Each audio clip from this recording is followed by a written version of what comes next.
Hi everyone. இன்றைக்கி வந்துட்டு ஒரு குட்டி கேப் கிடச்சிது. ஸோ அதில் வந்துட்டு ஒரு கொஷின் உங்களுக்கு சொல்லலாம் அப்படின்னு அலாவுதீன் ஹாசன் அப்படிங்கிறவர் பற்றி தான். ஸோ கீவேர்ட்ஸ் பார்த்தோன்னா Warangal, Reddy kingdom of Rajahmundry, Kondavidu, டராஃப்ஸ், army, administration, revenue and weak rulers. இதை வச்சு ஒரு 5 மார்க்கை கனெக்ட் பண்ணலாம்.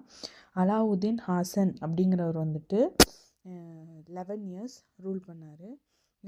அப்புறம் வந்துட்டு இந்த வாராங்கல், ராஜா முன்ரி அண்ட் கொண்டாவிடு இந்த பிளேஸ்லலாம் வந்துட்டு அவர் ட்ரிபியூட் ரெவன்யூ எதிர்பார்த்தாரு. அப்புறம் இவர் வந்துட்டு கிங்டமை வந்துட்டு 4 டிவைட் பண்ணார். அதுதான் டராஃப்ஸ். அப்புறம் அவர் வந்துட்டு கவர்னர் அப்பாயிண்ட் பண்ணிவிட்டு அப்புறம் இந்த கவர்னர் வந்துட்டு ஆர்மியை கமாண்ட் பண்ணுவாங்க. அட்மினிஸ்ட்ரேஷன் அண்ட் ரெவென்யூ வந்துட்டு ஃபுல்லாக அவங்க தான் ரெஸ்பான்சிபிள். வீக் ரூலர்ஸ்னால அவங்க ஃபால் ஆகிட்டாங்க.